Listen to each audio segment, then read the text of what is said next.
The definitive family game that can be enjoyed by the whole family. A fun, heartwarming game of raising creatures. Get ready to bird up. It's Bird Week for the Famicom. It's Bird Week for the Famicom.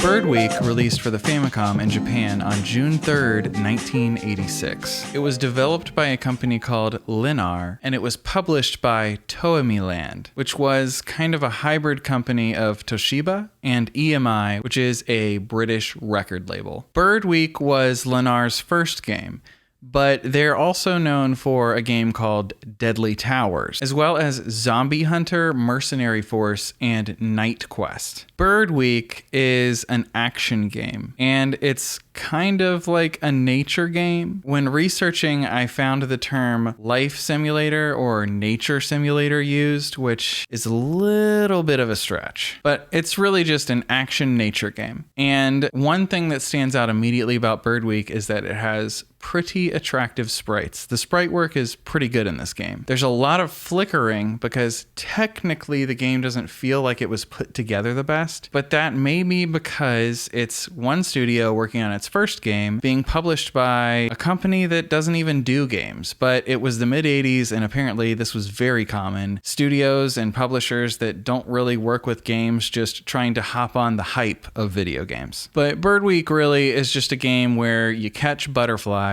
and you try and feed your little baby birds and see them off so that they can have a good life. Bird Week is almost like a shooter or a shoot 'em up where you don't shoot. The only thing that you even have in the game to defend yourself is there's a mushroom. You can pick up a mushroom and drop it on the heads of other enemies, and the mushroom drops like a rock. You don't have to kill anything. Should you kill something, you can get more points for killing it, but points don't really matter. Like, what matters in this game? Feeding your babies. There are 36 regular stages with a bonus round every 3 rounds. So that makes for 36 stages with 12 bonus rounds. The regular stages usually feature a tree with a branch and a nest, and inside the nest you'll find little birdies. Actually, there's not really a nest. The nest is implied. The birdies are there though, and they're hungry, and their favorite food is butterflies. And so you have to fly around capturing these little things. Sometimes the butterflies fly right into your beak, and other times they are the most evasive things. Butterflies can be extremely hard to catch. And if you don't feed your bird in time, you lose a life. Which brings me to my next point. Bird Week is brutally difficult. It is such a hard game. And a lot of the reviews online of this game, the only footage they show is as far as like stage 4. To be fair, there's not a whole lot of variety to see in Bird Week, but you have to make it at least to stage 12 or probably stage 13 to really see everything in the game. Because in Bird Week, you have 3 lives, no 1-ups, no chance at a 1-up, no refunds. You've got to feed 2 birds for the first go around. 12 is 1, 24, 36.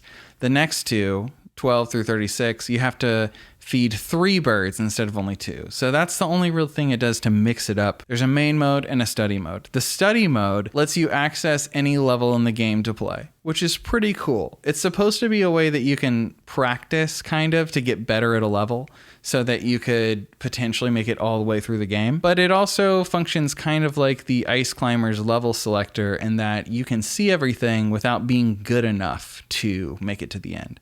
I wasn't good enough, so to see everything, I had to go to the level selector and study mode. The music in Bird Week is pretty grating.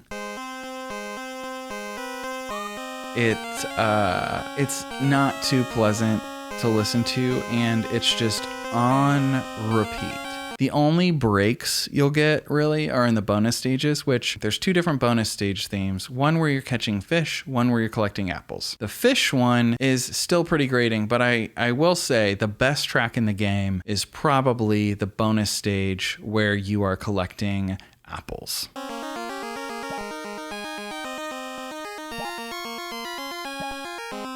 And the only other break you're gonna get is if you pick up an acorn, because acorns function as a star in Mario. The style for this game is kind of like a 1940s through a 1970s Disney aesthetic. You can really see it on the box where there are these kind of round sort of drawings. It almost like reminds me of nature as it looks in Bambi or Snow White or even Fox and the Hound, even though Fox and the Hound was, I think, in the 80s, maybe 81. I'll have to check. And speaking of, I did actually translate the backs of the box and the manual itself because online there are very few resources for this game. Not a lot to find, but one of the points that they do make is they want to make this game feel like a family-friendly fairy tale. I think to an extent they succeeded, but the game is so hard that, I don't know, the movement's very wonky. You can't just fly still. You can't hover.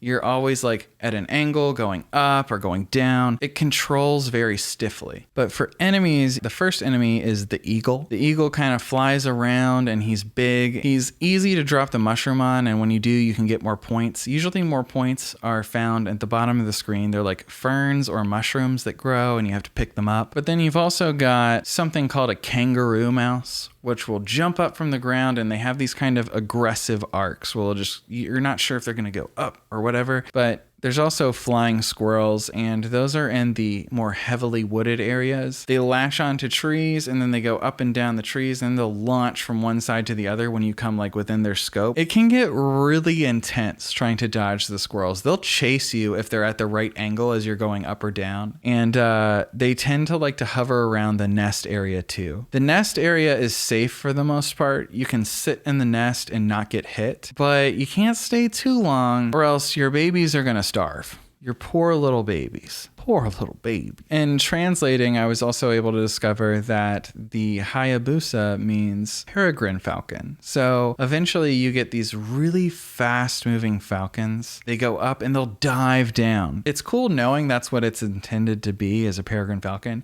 because that's what they're known for. They're known for flying up, seeing their prey, and diving down to get it. They're so fast that you have to be paying constant attention to the screen. And then there's 2 different types of bees.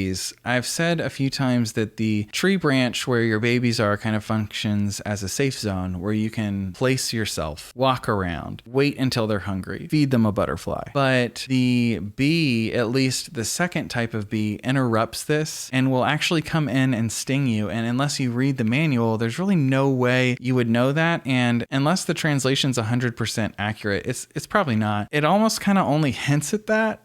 So you're kind of guaranteed, at least on your first playthrough, that you're gonna lose a life to these guys. There's also the woodpecker enemy. The woodpeckers kind of wait until you cross their path and they'll launch all the way from one side back through to the other side and land on the tree. It's just really annoying though when the woodpecker is kind of like tracking you, and it will go up and down like depending on where you are. And if it follows you up to like right by the nest, that can be really annoying because if you land, as soon as you take off, sometimes it'll dive and like try and get you, and sometimes it will. So you kind of want to wait until the woodpecker is gone to land and then feed your baby. You do have a few characters or sprites that are kind of on your side though. You've got the acorns, which if they fall all the way down, they start walking, which is kind of hilarious. There are the moles, which if you touch, release the other friend, which are snails that look like a clock, and if you hit the snail, it pauses time, similar to the clock item in Zelda. But you have to be careful because if you do collide with any existing enemies, or if there's an enemy hovering right above your baby birds, you're gonna have to wait, because if you touch them, you still lose a life. And you know, I bet you thought you were gonna get away without me explaining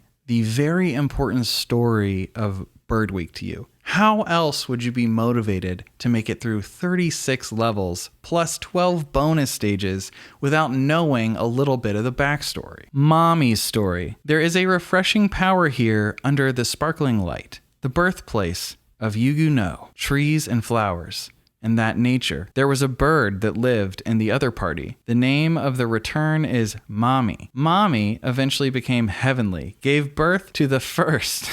When the transportation is over, I will make a collection by myself, because she noticed that her teeth were steep did. Now it's hard. Mommy is surprised I was there. But when the chicks are hungry, the heavenly girlfriend opens and touches 𝒆𝒐, Mimi. One jumped out of the nest. Mommy, there are animals trying to get rid of us. Mommy escapes to the chicks. Mushrooms fly while he feeds. I found it.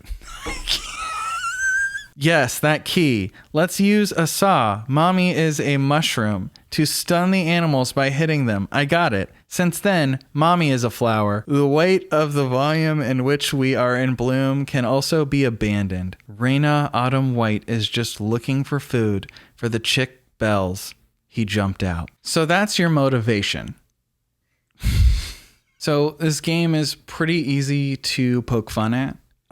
It's easy to make fun of. There's like lots of reviews online for this game that kind of just dunk on it the whole time. But is it that bad? That's kind of a hard question to answer. I mean, what makes a game good or bad anyway? Bird Week has charm and it's unique. I can't think of another game exactly like it. It's memorable and I don't think I'll ever forget Bird Week. There are plenty of games that are just forgettable because their copycats are almost exactly the same as something else. At least Bird Week is something different. The controls are a little wonky. It's not that fun. It doesn't do a great job of convincing you that it's going to be worth it to make it to the end through all the stages. So final thoughts on Bird Week. I think I paid $50 for this game and it was worth every penny. It's one of those games you look at and you can't say it's good, but there's just something about the experience that even though it's a bad game, it's like one of those bad games that you should try. I don't really know how to phrase it eloquently, but I would say I picked Bird Week up because it was a bird game and I wanted to play a bird game for the Famicom. And in that respect, it doesn't disappoint. It is a bird game. There are birds in the game. You feed birds and you're a mommy bird. I don't know if I'll ever finish processing Bird Week. I think those are my final thoughts. But thanks for watching.